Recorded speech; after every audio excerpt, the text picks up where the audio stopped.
अब मैं निवेदन करूंगा Shri Kamlesh ji Sen, MCL Meera clean fuel limited, microphone पे पधारें। आपने 500 करोड़ का LOI किया है और प्रत्येक ब्लॉक में आपको जानकारी दूं, बायो फ्यूल प्लांट लगेगा। पधारें श्री कमलेश जी सेन। जोरदार ताली हो जाए इनके लिए। सबसे पहले मैं राजस्थान की पावन धरा को नमन करता हूँ। मैं नमन करता हूँ नागौर को और नागौर के लोगों को। मैं शुक्रिया अदा करता हूँ यहाँ बैठे हुए समस्त माननीय गण, माननीय विधायक महोदय, मंत्री महोदय, DM साहब, ADM साहब, CO साहब और जिला उद्योग भवन से पधारे हुए जयपुर से जो सभी अधिकारी गण हैं और GM सर जो नागौर से हैं, मैं सभी का शुक्रिया अदा करता हूँ। और आपने मेरी बात यहाँ रखने के लिए जो मुझे ये मंच साझा किया, उसके लिए भी मैं आप सभी का आभार व्यक्त करता हूँ। मैं Kamlesh Sen, Meera clean fuel limited का प्रतिनिधि के तौर पे आप सभी के सामने मेरी बात रखने आया हूँ। हमारी कंपनी क्या काम करने वाली है, भविष्य में हमारे क्या प्रोजेक्ट होने वाले हैं, नागौर के लोगों को हमारे प्रोजेक्ट से क्या फ़ायदा होने वाला है, कितने फ़ायदे हम आज तक दे चुके हैं, इन सभी के बारे में छोटी छोटी कुछ जानकारियाँ मैं आज सभी के आपके सामने साझा करना चाहता हूँ, ताकि आपको पता लगे कि हम क्या नागौर को दे सकते हैं, क्या हम राज्य को दे सकते हैं और क्या हम देश को दे सकते हैं। तो सबसे पहले मैं परिचय कराना चाहूँगा हमारे कंपनी के संस्थापक डॉक्टर श्याम शिवाजी गोलब, जो कि एडिशनल डिप्टी कलेक्टर रह चुके हैं और एक MBBS डॉक्टर हैं। और इतना करके भी उनको शायद कुछ मज़ा नहीं आया, तो उन्होंने ये MCL नाम से एक कंपनी और एक प्रोजेक्ट फॉर्म किया। ये प्रोजेक्ट मैं ये कहता हूँ कि भारत की ईंधन के क्षेत्र में पूरी एक क्रांति ला सकता है, एक ऐसी क्रांति जो भारत को ईंधन के क्षेत्र में आत्मनिर्भर बनाएगी। आज भारतवर्ष विदेशों से 7.5 लाख करोड़ का ईंधन आयात करता है। उस आयात को हम रोक सकते हैं, वो ईंधन यहाँ बना सकते हैं, ऐसी हमारी कंपनी की मंशा है। सन 1857 से जो चालू हुई थी क्रांति स्वाधीनता संग्राम की, जिसने 1947 में भारत को आज़ादी दिलाई, उसके बाद में दौर आया हरित क्रांति का। उसने भारत को खाद्यान्न के क्षेत्र में आत्मनिर्भर बनाया। उसके बाद में दौर आया श्वेत क्रांति का, जिसने भारत को दूध के क्षेत्र में आत्मनिर्भर बनाया। अब ये दौर चल पड़ा है 2021 के 2030 तक का ईंधन क्रांति का। हम ईंधन के क्षेत्र में आत्मनिर्भर होने वाले हैं और यही कुछ विजन और कुछ यही मिशन हम और हमारी कंपनी लेकर के चल रही है।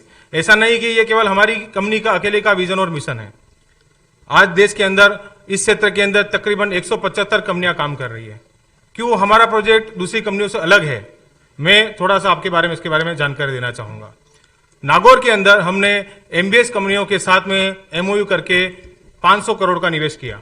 एक MBS कंपनी जो कि 50 करोड़ की निवेश के साथ में तहसील पर शुरू होगी और 300 करोड़ के टर्नओवर के साथ में वहां पर संचालित की जाएगी। इस 300 करोड़ के टर्नओवर में से 130 करोड़ का एक नेट प्रॉफिट निकल के सामने आएगा और इस 130 करोड़ के नेट प्रॉफिट का बंटवारा होगा तहसील के लोगों के साथ में, MBS के साथ में, ग्राम पंचायत प्रतिनिधि के साथ में, किसानों के साथ में, सभी का इसमें एक एक हिस्सा रहेगा। और मैं इस तरह से बता दूं कि हमारी कंपनी 40% लाभ का हिस्सा आप लोगों के नागौर के लिए छोड़ करके जाएगी और केवल 60% हिस्सा लेकर के जाएगी। इसके लिए आप तालियां बजा दें, नागौर के लिए बजाएं और नागरिक लोगों के लिए बजाएं। हमारी कंपनी द्वारा नागौर में काम शुरू किया गया, एक MBS कंपनी स्थापित की गई और तकरीबन 10,000 किसानों को एक बार एक तहसील पर जोड़ा गया, लाडनू तहसील। इसके बाद में जायल और भी कई तहसीलों पर काम किया जाएगा। इसके लिए हमारी कंपनी तत्पर है, MBS लोगों से संपर्क साध रही है, कंपनियों को निर्माण का काम चल रहा है, कन्वर्जन का काम चल रहा है, NOCs का काम चल रहा है और राजस्थान सरकार भी RIPS के माध्यम से मदद कर रही है और भी कई सारी योजनाओं के माध्यम से जो मदद कर रही है राजस्थान सरकार, उसके लिए मैं आप सभी का आभार व्यक्त करता हूँ।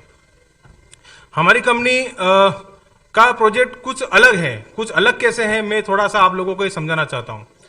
हमने FPO भी बनाया और एक MBS कंपनी भी बनाई। MBS company biofuel private limited, clean fuels private limited, 2 कंपनियां हमने हर तहसील पर निर्माण करी और एक किसान उत्पादक संगठन उसके साथ में बनाया और उसका संबंध स्थापित किया उस MBS के साथ में। अब आप लोग सोचेंगे कि FPO का संबंध MBS कंपनी के साथ स्थापित करने के पीछे क्या कारण था। कारण है और बहुत बड़ा कारण है, क्योंकि ये जो ईंधन हम बनाने वाले हैं, जिस ईंधन के क्षेत्र में हम आत्मनिर्भर होने वाले हैं, मैंने बात की थी पहले हरित क्रांति की, मैंने बात की थी पहले श्वेत क्रांति की, अब मैं बात कर रहा हूं ईंधन क्रांति की।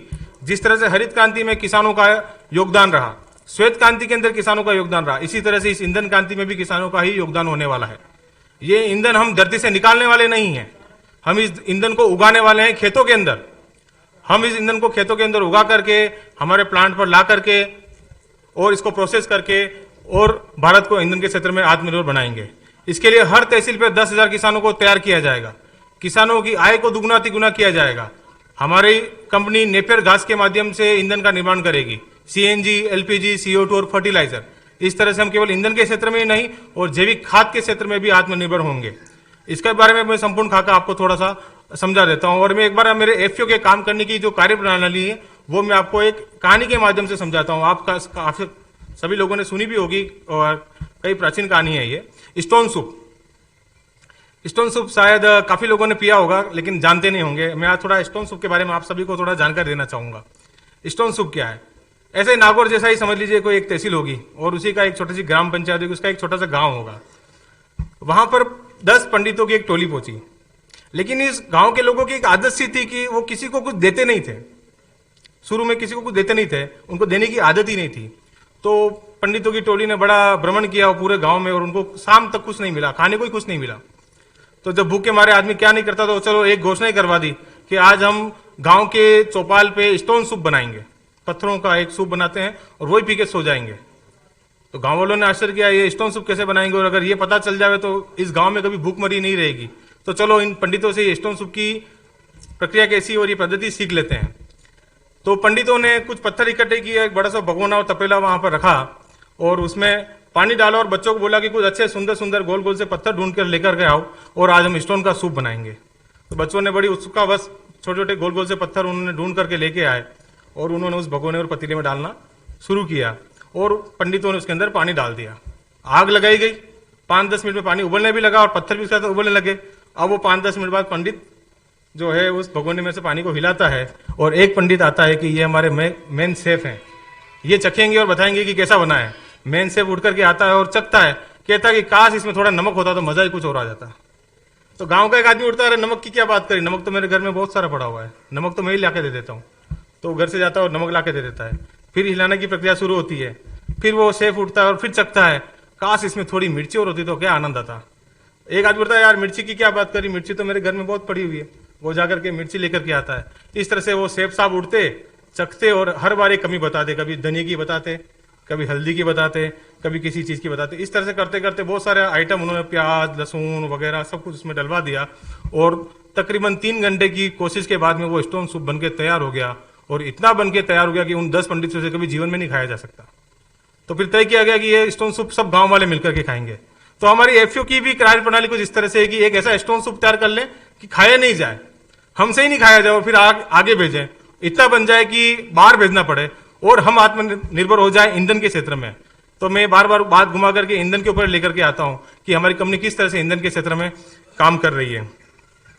तो हमारी कंपनी ने नागौर शहर में 10 MBS के माध्यम से 500 करोड़ का निवेश, राजस्थान के अंदर 5000 करोड़ का निवेश और तकरीबन पूरे भारतवर्ष के अंदर हमारे द्वारा 500 MBS अलग अलग राज्यों में नियुक्त किए जा चुके हैं और वर्ष 2022 के अंदर हम 200 प्लांट का शुभारंभ कर रहे होंगे।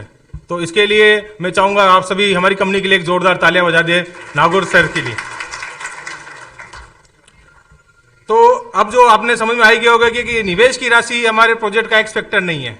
हमारे प्रोजेक्ट का एक्स फैक्टर है हमारा MBS प्रोजेक्ट, हमारा FPO, कि हमने कैसे एक FPO को औद्योगिक रंग दिया है। MBS प्रोजेक्ट के माध्यम से हमने हर ग्राम पंचायत पे MVP सेंटर को नियुक्त किया, हमने FPO के माध्यम से किसानों को जोड़ा, नेपियर घास के माध्यम से उसकी आय को दुगुना तिगुना किया, हमने ईंधन के क्षेत्र में भारत को आत्मनिर्भर किया और सबसे बड़ी घोषणा मैं आपको आज इस मंच के माध्यम से करने जा रहा हूं, इस सरकारी मंच के माध्यम से करने जा रहा हूं कि हमारी MBS कंपनी जो तहसील स्तर पर काम करेगी वो अपने शुद्ध मुनाफे का 20% CSR फंड में उस तहसील के विकास के लिए खर्च करेगी।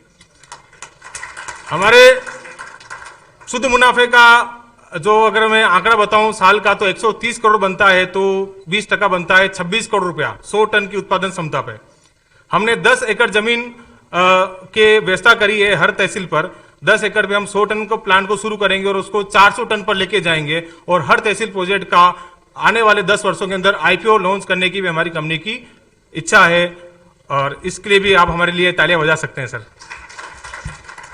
तो मैं सभी साथियों को और मैं सभी माननीय गणों को बहुत बहुत धन्यवाद करता हूं कि आपने मेरी बात रखी, मेरी बात को सुना, और मैं चाहता हूं कि आप और राजस्थान सरकार इसी तरह से हमारी मदद करती रहे, ताकि हम आप लोगों के लिए, राजस्थान के लोगों के लिए, किसानों के लिए, बेरोजगारों के लिए कुछ ऐसा कर सकें कि हमारे राज्य के लोगों को कहीं और नौकरी के लिए ना जाना पड़े, हमें ईंधन के लिए किसी देश की तरफ नहीं जाना पड़े, हम हर क्षेत्र में आत्मनिर्भर हो जाए, हम रासायनिक उत्पादों से मुक्ति पा जाए, हम जैविक की तरफ चलें। यही हमारा कंपनी का मिशन है, यही हमारे कंपनी का लक्ष्य है। बहुत बहुत धन्यवाद सभी साथियों को।